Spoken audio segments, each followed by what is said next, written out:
जय श्री हरि। श्रीमद्भागवत महापुराणम दशमः स्कंधः पूर्वार्ध भागः अथ सप्तमोऽध्यायः।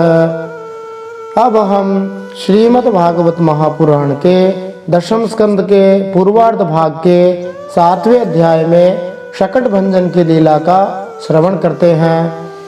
इस अध्याय के प्रथम भाग में हम शकट भंजन का प्रसंग सुनेंगे। दूसरे भाग में तृणावर्त उद्धार का प्रसंग अगले वीडियो में सुनेंगे।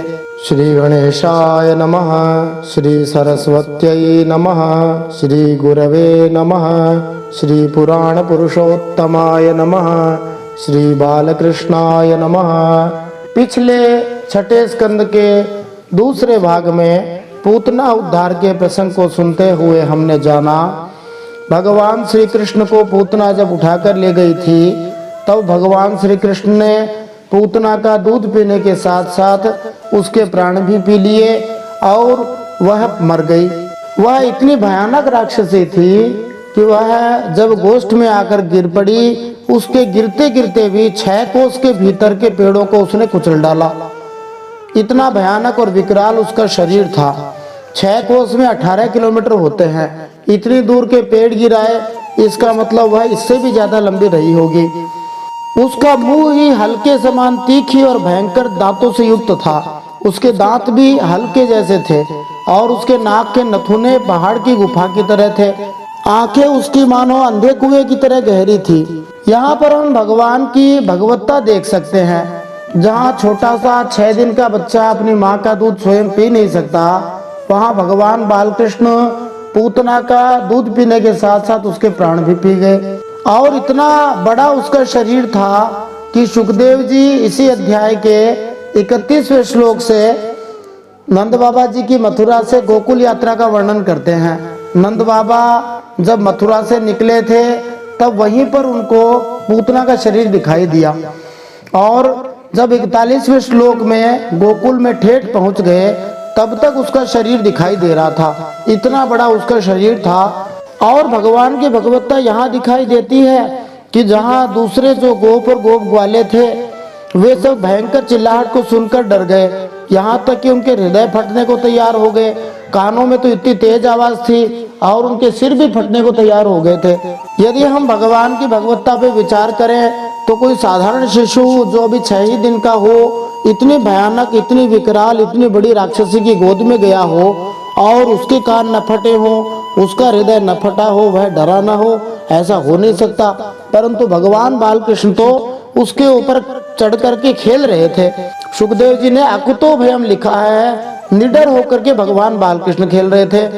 एक भक्त ने भाव भी दिया, भगवान ने कहा मैं तो दूधमुहा शिशु हूँ, दूध पीने पर ही मेरा जीवन चलता है, यही मेरा भोजन है। और यदि तुमने मुझे मेरे मुंह में दूध देकर पिला दिया और तुम मर गई तो उसमें मेरी क्या गलती है। इस प्रकार भगवान श्री कृष्ण की भगवत्ता हम देखते हैं। वास्तव में भगवान जो कर सकते हैं वो कोई मनुष्य नहीं कर सकता है। यशोदा रोहिणी जी ने भगवान बालकृष्ण को अपनी गोद में लिया और गाय की पूंछ उनके ऊपर घुमाई, सब प्रकार से उनके अंगों की रक्षा करी। इस प्रकार हम देख सकते हैं कि यदि किसी के बच्चे को कोई नजर आदि हो जाती है, इस प्रकार की कोई अलाय विलाय होती है, तो गाय की पूंछ उनके ऊपर घुमाने से उनकी सब प्रकार से रक्षा हो सकती है। जैसे भगवान बालकृष्ण को गोमूत्र से स्नान कराया और सब अंगों में गोरज लगाई और फिर 12 अंगों में गोबर लगाकर भगवान के केशव आदि नामों से रक्षा की, उसी प्रकार सभी व्यक्ति गोमूत्र, गोबर, गोरज और गाय की पूंछ के माध्यम से अपनी रक्षा कर सकते हैं। निस्संदेह गाय के अंदर सभी देवता हैं, इसीलिए इसमें इतनी शक्ति है। और भगवान गोपाल ने भी इसको बहुत प्रेम किया है, इसलिए भगवान का नाम ही गोपाल, गोविंद ये सब हो गए। प्राचीन भारत में साक्षरता का स्तर इतना ऊंचा था कि शहरी क्षेत्रों के लोग ही नहीं बल्कि ग्रामीण क्षेत्र में, यहाँ तक कि ठेठ जो ग्रामीण ग्वालिनी स्त्रियां थी वे भी इतनी पढ़ी लिखी थी कि वे केवल साक्षर, जिसको हम कहते हैं आजकल साक्षरता, जिसका अर्थ यही होता है कि जिसको अपना नाम बनाना आए, नाम लिखना आए, वह साक्षर होता है। क्योंकि अक्षरेण सहितम साक्षरम होता है, जिसको अक्षर भी मानना आ गया वह साक्षर है, मैंने पढ़ा लिखा है। परंतु ये गोपियां उनसे आगे थी। वे आजादी 11 बीज मंत्रों से अपने शरीरों में अलग अलग अंगन्यास और करन्यास करके और फिर बालक के अंगों में बीजन्यास करके भगवान के नाम का एक स्तोत्र पाठ करती हैं। कोई भी पाठ करने से पहले अंगन्यास करन्यास किया जाता है। उस समय में जितने भी गृहस्थ थे वह सब वैदिक मंत्रों का उच्चारण करके शुद्ध बनने की विधि जानते थे। जहाँ आजकल कोई अंगन्यास और करन्यास जानता ही नहीं है, नाम भी नहीं सुन रखे हैं, पता ही नहीं है, वहाँ पर वे जो साधारण ग्वालिन स्त्रियां थी वे सब अंगन्यास के द्वारा मंत्रों का ठीक प्रकार से उच्चारण करके पूरी सिद्धि प्राप्त कर सकती थी। अंगन्यास करन्यास के बिना कोई पाठ सफल भी नहीं होता है। फिर उन सभी गोपियों ने भगवान श्री विष्णु के अनेक नामों से युक्त एक स्तोत्र के द्वारा उस बालक की रक्षा की कामना की, जिसके अंदर 8 श्लोक है और उसी को बाल रक्षा कवच के नाम से जाना जाता है। यद्यपि अनेक कवच है, परंतु यह कवच भगवान श्री विष्णु के नामों से युक्त है, इसलिए अत्यंत शक्तिशाली है। बच्चों की रक्षा के लिए विशेष रूप से इसका प्रयोग किया जा सकता है, इसलिए इसको बाल रक्षा कवच कहा जाता है। इसी बाल रक्षा कवच में भगवान श्री विष्णु के अनेक नामों से भगवान श्री कृष्ण की रक्षा की गई है। तो मानो एक भावुक भक्त कहता है, हे प्रभु, संत महात्मा सही कहते हैं, राम से बड़ा राम का नाम, आपका नाम ज्यादा शक्तिशाली है, क्योंकि आप संसार की रक्षा करते हैं, त्रिलोकी की रक्षा करते हैं, परंतु नाम आपकी भी रक्षा कर रहा है। फिर सुखदेव जी अनेक प्रकार के भूत योनि प्रेत योनियों के नाम बताते हैं। जैसा कि आजकल बहुत सारे लोगों को भूतों के बारे में जानने की बड़ी रुचि रहती है। आजकल बहुत सारी फिल्में, बहुत सारे चलचित्र इसी भूतों पर केंद्रित रहते हैं और लोग भूतों की फिल्में देखना पसंद करते हैं। बाद में उन्हें डर लगता है, जबकि जो फिल्मों में भूत दिखाते हैं वो पूरी तरह से काल्पनिक है, परंतु फिर भी सुखदेव जी अनेक प्रकार के प्रेतों के नाम बताते हैं। तो सुखदेव जी लगभग 14 प्रकार के भूतों के नाम बताते हैं। डाकिनी, जिसको भाषा में डाकन भी कहते हैं, राक्षसी होती है, एक कुष्मांडा होती है जो बालक ग्रह कहलाती है। पूतना भी कुष्मांडा की तरह बालक ग्रह कहलाती है, बच्चों को मारने वाली होती है। इसी प्रकार भूत होता है, प्रेत योनि होती है, पिशाच होते हैं, यक्ष होते हैं, राक्षस, विनायक, कोटरा, रेवती, ज्येष्ठा, पूतना, मातृका, ये सब अलग अलग प्रेत योनियां हैं। जिनको ज्यादा जानकारी चाहिए वे इनके बारे में और विशेष रूप से अध्ययन कर सकते हैं, परंतु इनके बारे में ज्यादा जानने की आवश्यकता नहीं है। जैसे कोई ज्यादा बीमारियों के बारे में जानना चाहता है तो वो जल्दी बीमार पड़ सकता है। सावधानी रखते हुए जीवन जीना बुद्धिमानी है। सुखदेव जी कहते हैं कि भगवान विष्णु के नामों का उच्चारण करने से इन सभी भूत प्रेत की पीड़ाओं से बचा जा सकता है। तो सुखदेव जी जहां पर संकट की बात करते हैं वहीं पर वे समाधान की बात भी करते हैं। भगवान विष्णु के नाम में इतनी शक्ति है कि यदि किसी को उन्माद मानी पागलपन जैसी बीमारी हो, वह भी भगवान श्री विष्णु के नामों का उच्चारण जप कीर्तन करके ठीक हो सकता है। इसी प्रकार बहुत सारे लोगों को मिर्गी आती है, जिसको अपस्मार कहा जाता है। एक प्रकार से अपस्मार का अर्थ भूलना होता है। यह रोग भी भगवान श्री विष्णु के नामों का श्रद्धा सहित उच्चारण करने से, जप करने से ठीक हो सकता है। इसी प्रकार किसी ने स्वप्न में महान उत्पात देखे हों, कोई मर गया, इस तरह के अनिष्ट कुछ दिखाई दिए हों, इन सब का निवारण भगवान श्री विष्णु के नामों का उच्चारण करने से हो सकता है। बोलिए विष्णु भगवान की जय। भगवान श्री विष्णु इस सृष्टि की सबसे शक्तिशाली सत्ता है, उन्हें कोई भी नकार नहीं सकता। जब कोई नहीं रहता तब भी वे ही रहते हैं, और जब सब कुछ है तब भी वे ही हैं, बीच में भी वे ही हैं। भगवान विष्णु की इतनी महिमा है, यदि किसी को अनेक नाम याद न भी रहें तो वह किसी भी काम को शुरू करने से पहले भगवान श्री विष्णु, भगवान श्री विष्णु, भगवान श्री विष्णु इस प्रकार 3 बार बोलकर करे, अथवा 4 बार नारायण नारायण नारायण नारायण इस प्रकार बोल करके यदि यात्रा आदि कोई भी कार्य करे तो वह निस्संदेह भगवान की कृपा से सफल हो सकता है। इसके अलावा आयुर्वेद शास्त्र में भी संस्तुति दी गई है। यद्यपि बहुत सारे स्थानों पर बताया है कि कहाँ कहाँ पर भगवान श्री विष्णु के किन किन नामों का उच्चारण करने से सफलता मिल सकती है। यहाँ तक कि दवाई लेते समय औषधे चिंतयेद विष्णु, भगवान श्री विष्णु का स्मरण करना चाहिए, क्योंकि जो बुद्धिमान होता है वो समझ सकता है कि केवल दवा खाने से कोई भी व्यक्ति स्वस्थ नहीं हो जाता है। असली रक्षक तो भगवान श्री विष्णु ही हैं, इसलिए भगवान श्री विष्णु के नामों का उच्चारण करना चाहिए। इस बाल रक्षा कवच के बाद में गोपियां, जो कि सामान्यतः है प्राचीन समय के लोग थे, वो शिक्षित थे, उन्होंने इस बात का परीक्षण किया कि इस बच्चे का स्वास्थ्य ठीक है कि नहीं। तो शिशु स्वास्थ्य का ज्ञान प्राप्त करने के लिए एक विधि बताई जाती है कि बच्चा यदि माँ का दूध पीता है तो समझो वह स्वस्थ है, यदि नहीं पी रहा है तो समझो कि वह पूरी तरह स्वस्थ नहीं है। यशोदा जी ने अपने लल्ला को गोद में लिया, दूध पिलाया, तब वे आश्वस्त हो गई कि हमारा लल्ला स्वस्थ है। वह पूतना इतने बड़े शरीर वाली थी कि उसको एक स्थान पर जलाना संभव नहीं था, इसलिए उसके शरीर के टुकड़े टुकड़े करने पड़े थे। दूसरा, यह भी कहा जाता है कि सांप को मारने के बाद उसके शरीर को खंड खंड करते हैं, टुकड़े टुकड़े करते हैं। कहा जाता है कभी कभी सांप हवा के संयोग से फिर जीवित हो जाता है, इसलिए सांप को मारने के बाद उसे जलाना भी चाहिए, ऐसा कहीं कहीं लिखा है। इससे पूरा खतरा टल जाता है। इसीलिए पूतना के एक एक अंग के टुकड़े किए गए, और इतनी विशाल भी थी, इसलिए एक साथ इतनी बड़ी चिता जलाना संभव नहीं था। जब उसको जलाया गया तब उसके शरीर में से अगर नामक एक पदार्थ होता है, उसके जैसी सुगंध आ रही थी। जबकि सबका अनुभव है कि जब मुर्दा जलता है तो बहुत बुरी बदबू आती है, परंतु पूतना के शरीर से ऐसी सुगंध इसलिए आ रही थी क्योंकि भगवान श्री कृष्ण ने उसे स्पर्श कर दिया था। पूतना एक ऐसी भयानक राक्षसी थी जिसका काम एक ही था, बच्चों को मारना, उनका खून पी जाना, यही उसका काम था। अब इसकी क्या उपलब्धि है, उसने क्या पुण्य किया था? भगवान ने उसको भी वही गति दी जो माता को मिलनी चाहिए, जो बड़े बड़े संत महात्माओं को मिलनी चाहिए। वो गति यदि पूतना को मिल गई तो इसमें भगवान का पक्षपात या बेवकूफी नहीं हुई, ये भगवान की दयालुता है, उदारता है। भगवान कहते हैं कोई किसी भी प्रकार से मेरे से संबंध जोड़ ले, किसी भी प्रकार से मेरे पास में आ जाए, मैं उसे मुक्ति दे देता हूँ।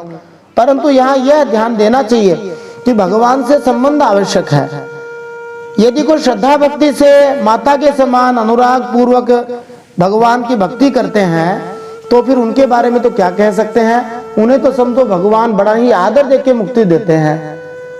तो निस्संदेह भगवान के समान कोई भी उदार नहीं है। भगवान इतने उदार हैं कि वो राक्षसी थी फिर भी उसे उत्तम गति मिली। वो स्वामी तुलसीदास जी ने भी कहा है, ऐसो को उदार जग माही, बिनु सेवा जो द्रव्य दीन पर, राम सरिस कऊ नाही। तो भगवान के समान कोई उदार नहीं है जो बिना ही सेवा के द्रवित हो जाए। उन्हीं गोस्वामी तुलसीदास जी ने श्री रामचरितमानस अयोध्या कांड के 298 नंबर के दोहे में भरत जी के प्रसंग में कहा है, प्रभु मानी स्नेह सेवकाई। भगवान के सामने जहाँ भरत जी कहते हैं, सो मैं सब विधि की निधिठाई, प्रभु मानी स्नेह सेवकाई। भरत जी कहते हैं मैंने सब प्रकार से वही ढिठाई की, परंतु भगवान ने उस ढिठाई को, ढीठता को भी स्नेह और सेवा मान लिया। अब बताओ, भगवान जो है छोटी सी चीज को बहुत बड़ा करके मानते हैं। निस्संदेह भगवान से ज्यादा दयालु उदार कोई भी नहीं है।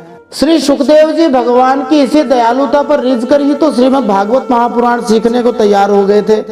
कुछ महात्मा लोग कहते हैं कि सुखदेव जी तो जन्मते ही परिव्राजक महात्मा बन गए थे और वन में निकल गए थे। तब व्यासदेव जी ने अपने चेलों से कहा, तुम लोग भागवत जी के श्लोक गाया करो। तब एक चेले ने श्लोक गाया था, बरहा पीडम नटवर वपुहु।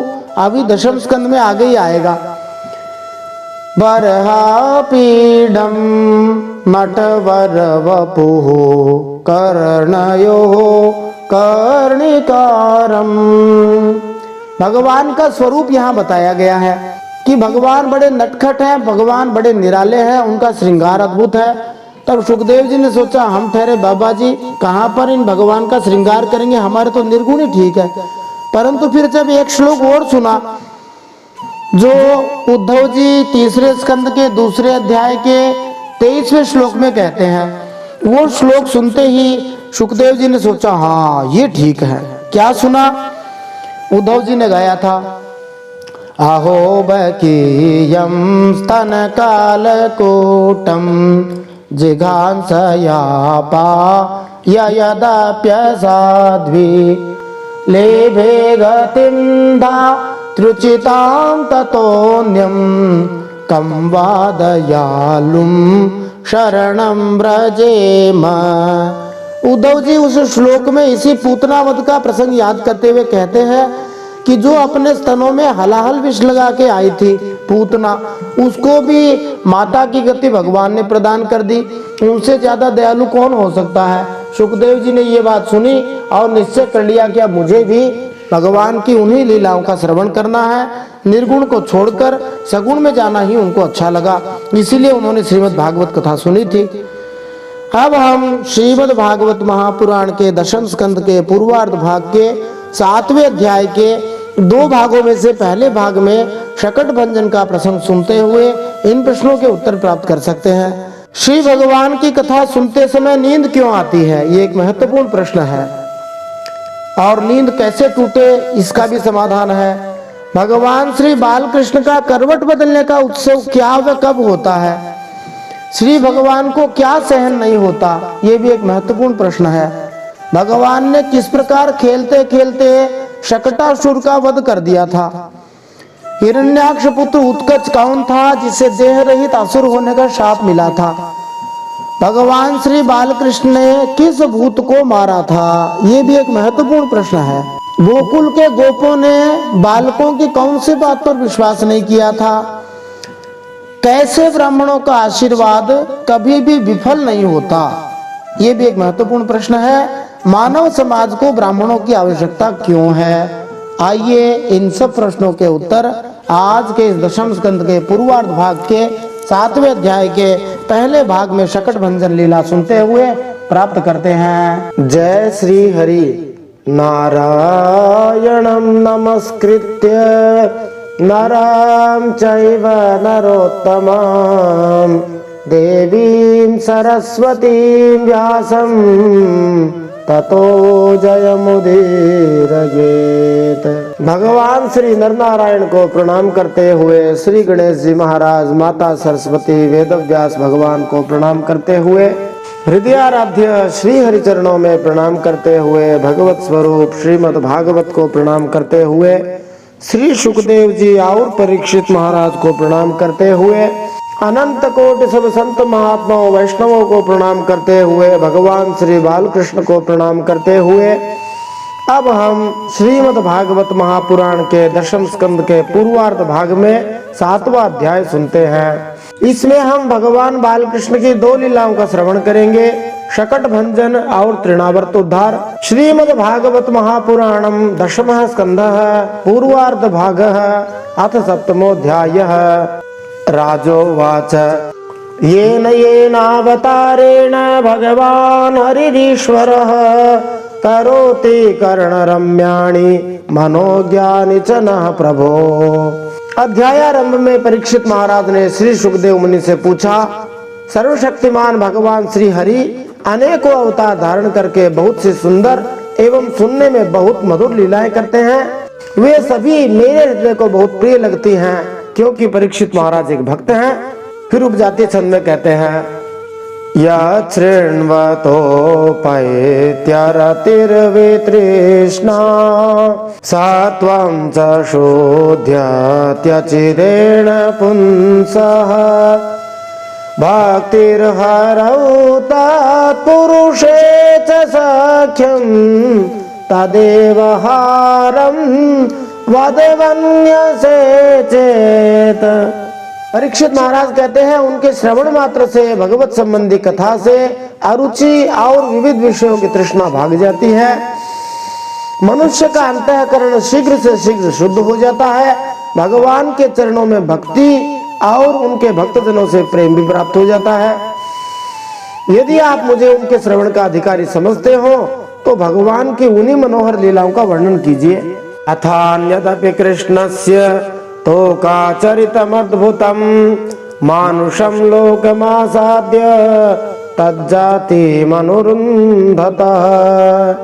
भगवान श्री कृष्ण ने मनुष्य लोक में प्रकट होकर मनुष्य जाति के स्वभाव का अनुसरण करते हुए जो बाल लीलाएं की हैं, अवश्य ही वे अत्यंत अद्भुत हैं। इसलिए आप अब उनकी दूसरी बाल लीलाओं का वर्णन कीजिए। यहाँ पर भगवान की लीलाओं के लिए अद्भुत शब्द का प्रयोग आया है। निश्चित रूप से अपनी माता की गोद में बैठने वाला छोटा सा बालक विशालकाय पूतना का वध कर दे, यह अद्भुत ही है। इस लोक के निवासियों के लिए तो अत्यंत अद्भुत है। अब श्री सुखदेव जी वंशस्थ छंदों में गाते हुए कहते हैं, श्री शुक उवाच कदाचिदौथानिक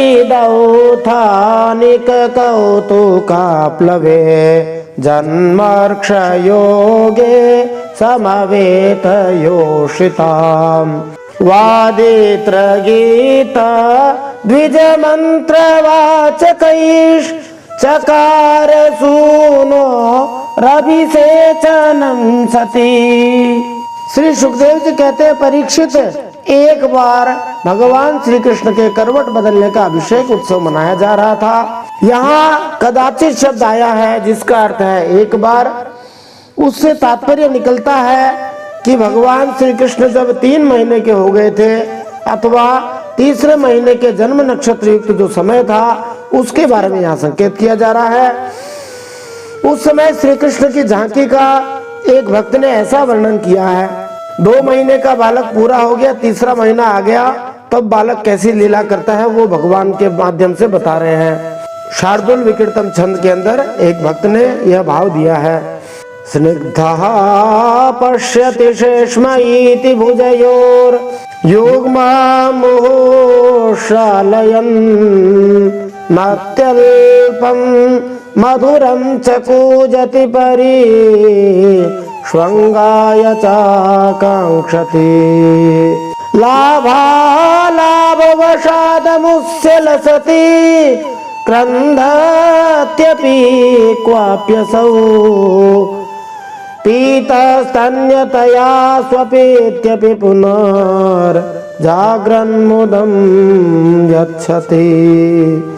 भगवान बालकृष्ण स्नेह से तृप्त गोपियों को आंख उठाकर देखते हैं और मुस्कुराते हैं। छोटा बच्चा ऐसे ही करता है, अपने हाथों को बार बार हिलाते हैं, बड़े मधुर स्वर से थोड़ा थोड़ा कूजते हैं। छोटा बच्चा कू कू इस तरह की ध्वनि निकालता है। अपनी माँ की और दूसरी जो गोपियां हैं उनकी गोद में आने के लिए ललकते हैं। किसी वस्तु को पाकर उससे खेलने लग जाते हैं, न मिले तो रोने लग जाते हैं। कभी कभी दूध पीकर सो जाते हैं और फिर जागकर आनंदित करते हैं। यही काम रहता है बच्चे का, दूध पीकर सो जाना फिर से उठ जाना। ऐसी अद्भुत भगवान बालकृष्ण की झांकी है। तो एक बार भगवान के करवट बदलने का अभिषेक उत्सव मनाया जा रहा था। उस दिन उनका जन्म नक्षत्र भी था। घर में बहुत सी स्त्रियों की भीड़ लगी हुई थी, गाना बजाना हो रहा था। उन्हीं स्त्रियों के बीच में खड़ी हुई सती साध्वी यशोदा जी ने अपने पुत्र का अभिषेक किया।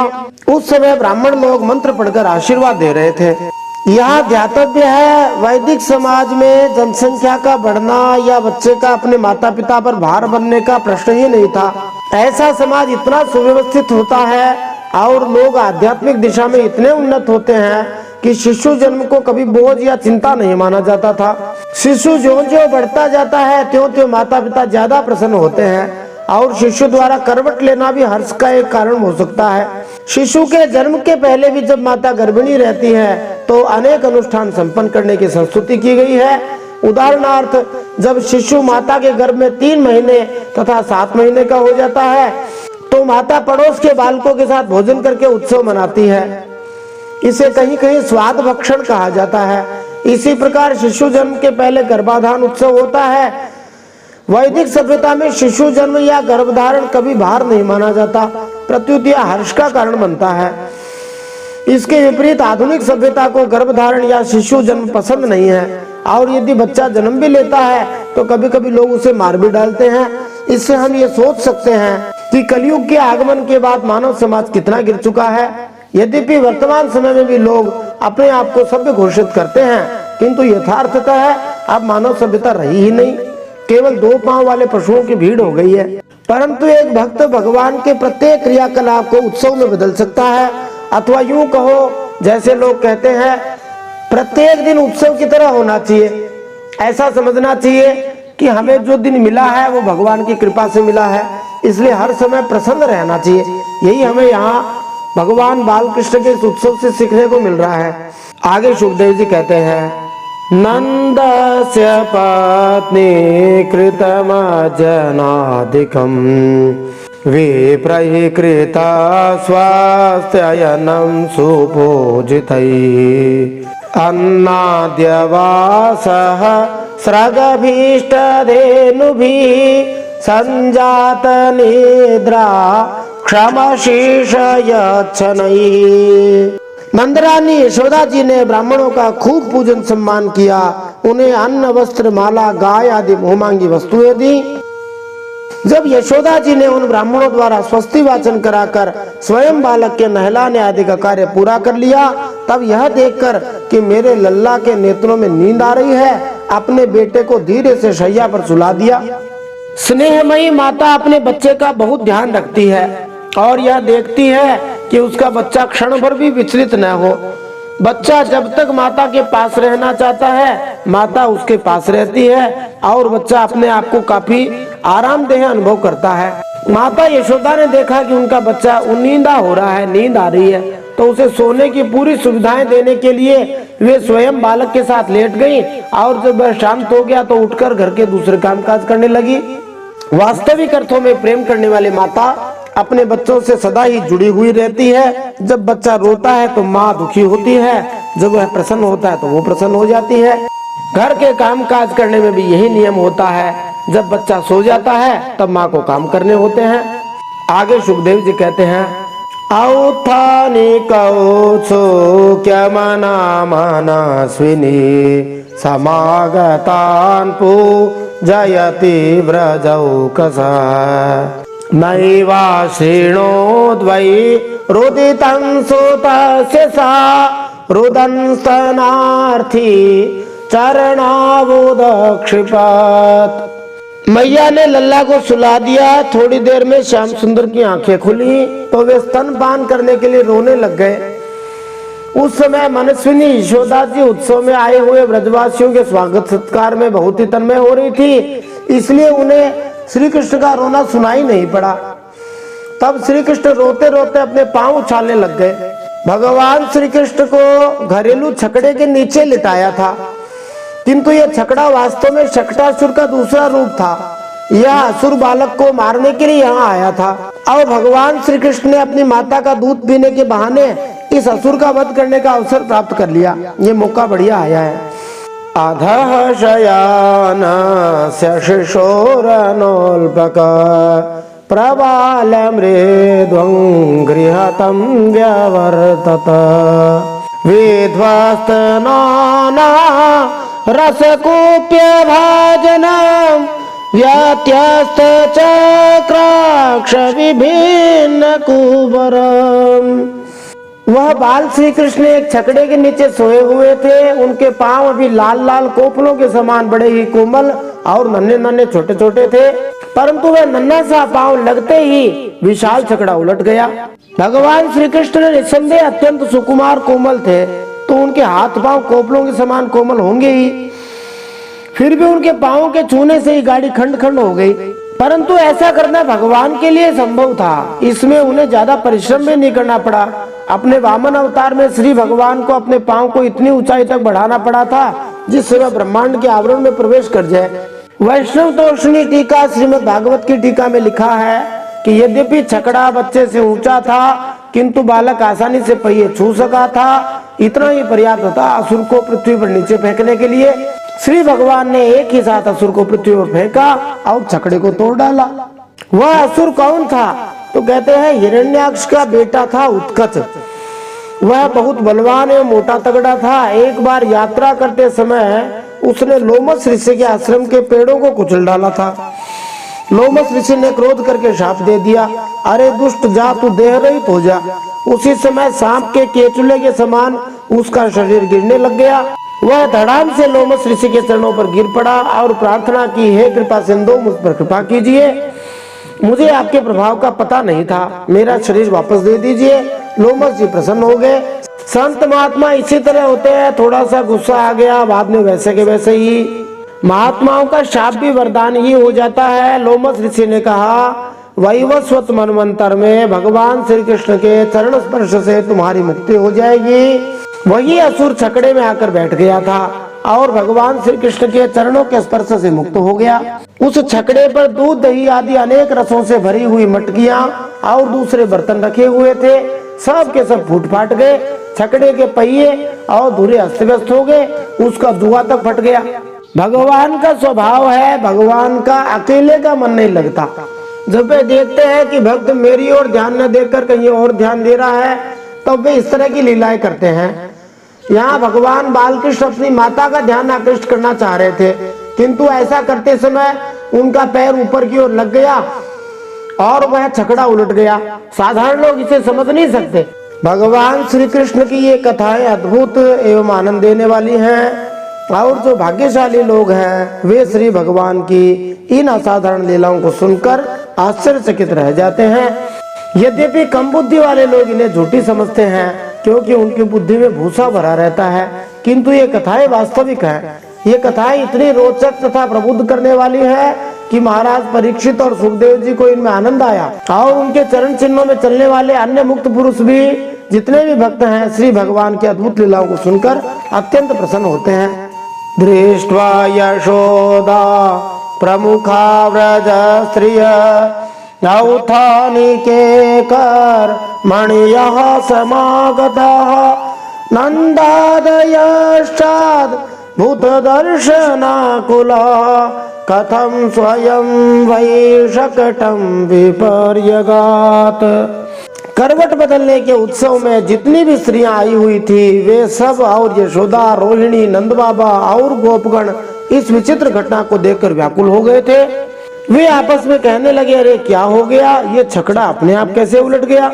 ऊचोरव्यवसितमतीन् गोपान् गोपीश्च बालकाः रुदतानेन पादेन क्षिप्तमेतन्न संशयः न ते शब्दधिरे गोपा बालभाषितमित्युत अप्रमेयं बलं तस्य बालकस्य न ते विदुः। वे नंद बाबा आदि इसका कोई कारण निश्चित न कर सके कि किस कारण ये छकड़ा उलट गया। वहां खेलते हुए बालकों ने गोपों और गोपियों से कहा कि इस छोटे से बालक ने ही रोते रोते अपने पांव की ठोकर से इसे उलट दिया है, इसमें कोई संदेह नहीं है। हमने सुना है कि लोगों को भूत प्रेत सताते हैं। स्थूल भौतिक शरीर प्राप्त न होने से भूत स्थूल शरीर को ढूंढकर उसी में अड्डा जमाता है।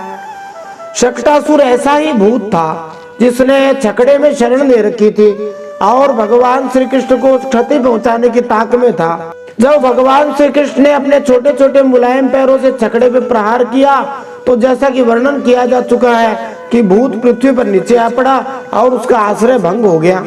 यदि कोई सामान्य बालक होता तो छकड़े के टूटने से बुरी तरह चोट खा जाता, किंतु भगवान तो उस छकड़े के टूटने में आनंद प्राप्त कर रहे हैं और उनका बाल भी बांका नहीं हुआ। जिन भगवान को याद करने वाले भक्तों का भी बाल बांका नहीं होता, उन भगवान के बारे में क्या कहा जाए। पास में बच्चे खेल रहे थे, उन्होंने जब ये देखा कि ये लल्ला ने छकड़े के पहिए पर लात मारी थी जिससे ये छकड़ा टूट गया। योग माया की योजना से सारे गोप गोपियों ने सोचा कि यह घटना किसी अशुभ ग्रह या असुर की करामात है, किंतु वास्तव में यह सब भगवान श्री कृष्ण द्वारा किया गया था और उन्होंने इसका आनंद भी लिया। जब कोई व्यक्ति श्री कृष्ण कथा सुनने की आदत बना लेता है तो निश्चय ही वह इस भौतिक संसार से परे चला जाता है, जिसकी पुष्टि श्रीमद् भगवत गीता में हुई है। स गुणान समतीत्यैतान ब्रह्म भूयाय कल्पते। आध्यात्मिक पद को प्राप्त किए बिना श्री भगवान की दिव्य लीलाओं का आनंद नहीं उठाया जा सकता। दूसरे शब्दों में, जो कोई भगवान की दिव्य लीलाओं का श्रवण करता है वह भौतिक पद पर स्थित नहीं होता, बल्कि वह दिव्य आध्यात्मिक पद पर स्थित हो जाता है। तो जब बालकों ने कहा कि इस बच्चे ने अपने पैर से इसको उल्टा दिया, तो बड़े गोपों ने उन बालकों की बात को स्वीकार नहीं किया, विश्वास नहीं किया। ठीक ही है, वे गोप उस बालक के अनंत महत्व को, बल को जानते नहीं थे। रुदंतम सुतमादाय यशोदाग्रह शंकिता कृतस्वस्थ्यैनां विप्रैः सूक्तैः स्तनमपाययत्। पूर्ववत् स्थापितं गोपैर्बलिभिः सपरिच्छदं विप्राहुत्वार्चयां चक्रुर्दध्यक्षतकुशाम्बुभिः। यशोदा जी ने समझा कि यह किसी ग्रह आदि का उत्पात है। उन्होंने अपने रोते हुए लाडले लाल को गोद में लेकर ब्राह्मणों से वेद मंत्रों के द्वारा शांति पाठ कराया और फिर उसे दूध पिलाने लगी।